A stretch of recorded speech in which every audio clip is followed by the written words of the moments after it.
కాంగ్రెస్ నయ్యే ఆప్ కుచ్ నయ్యే అనేటువంటి మాట మాట్లాడింది. హౌ కెన్ ఈ సే कांग्रेस नहीं है तो आप कुछ नहीं है? कांग्रेस कब आया, मुसलमान कब से है? इनफैक्ट आजादी के लिए पहले लड़ा हुआ सो जमाते उलमा हिंद, कांग्रेस जब पैदा भी नहीं हुआ, जब जमाते उलमा हिंद ने आजादी के लिए लड़ा है तब कांग्रेस है भी नहीं, कांग्रेस का पैदाश भी नहीं हुआ. ये कैसा बोल सकता रेवंत रेड्डी?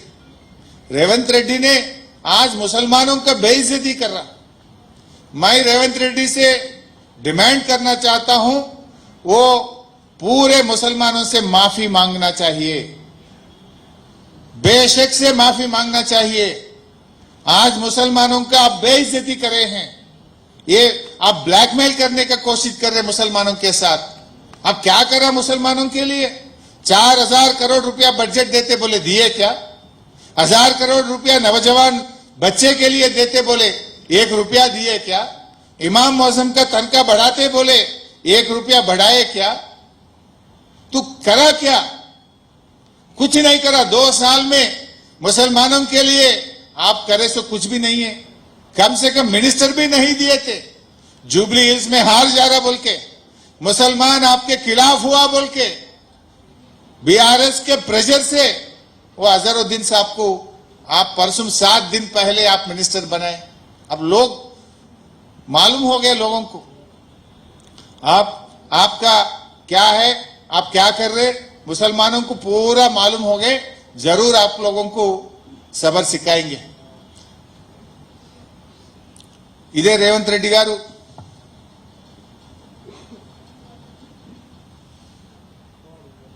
గతంలో రామరెడ్డి వెంకటరెడ్డి గారు పాలేరులో చనిపోయారు. అప్పుడు తుమ్మల నాగేశ్వరరావు గారు బీఆర్ఎస్ అభ్యర్థిగా పోటీలో ఉన్నారు. ఆనాడు రేవంత్ రెడ్డి గారు పాలేరుకు వచ్చి ఒక మహిళ రామరెడ్డి వెంకటరెడ్డి గారి సతీమణి సుచరితారెడ్డి గారు పోటీ చేస్తుంటే బీఆర్ఎస్ పార్టీ 4-5 మంత్రులు వచ్చి పనిచేస్తున్నారు, ఇంతమంది మంత్రులు అవసరమా అని మాట్లాడిండు. ఇది రండ రాజకీయమో అని మాట్లాడిండు. మరి నువ్వు చేసేది ఏంటి రేవంత్ రెడ్డి? స్వర్గీయులు గోపీనాథ్ గారు చనిపోతే వారి సతీమణి ఎన్నికల్లో నిలబడితే మొత్తం 14 మంది మంత్రులను పెట్టినావు కదా.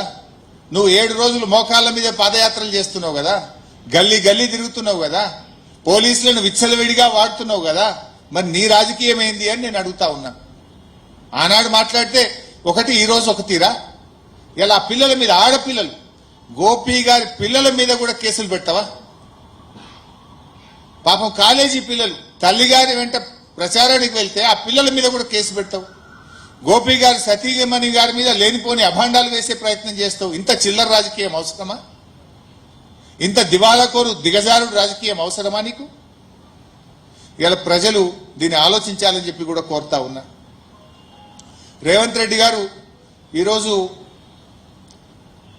6 గ్యారెంటీల గురించి మాట్లాడతలేడు. నిన్న ఒక మంత్రి మాట్లాడుతూ తులం బంగారం ఉత్తదే అని చెప్పేసింది. ఇక తులం బంగారం ఇచ్చేటట్లేమో ధర బాగా పెరిగింది అంటుండు. అంటే ఎన్నికల ముందు వాగ్దానం ఇచ్చి తీరా ఇప్పుడు తులం బంగారం ఇయ్యమంటుండు. ఆడబిడ్డలకు ఎన్ని ప్రామిసులు చేసిండు. నిన్నెవరో చెప్తున్నారు, జూబ్లీ హిల్స్ లో మహిళా సంఘాలలో కలిసి వాళ్ళని ప్రలోభ పెట్టే ప్రయత్నం చేస్తున్నారు. జూబ్లీ హిల్స్ లో మహిళా సంఘ నాయకుల దగ్గరికి పోయి ప్యాకెట్లు ఇస్తున్నారట.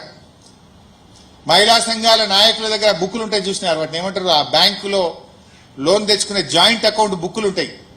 ఒరిజినల్ బుక్కులు అన్ని ఇప్పుడు వాళ్ళ దగ్గర లేవు. మీరు ఎక్కడైనా చెక్ చేయండి. మొత్తం కాంగ్రెస్ పార్టీ వాళ్ళు తీసుకున్నారు. ఒరిజినల్ బుక్కులు తీసుకున్నారు, ప్యాకెట్లు ఇచ్చింది. ఏమని బ్లాక్మెయిల్ చేస్తున్నారు?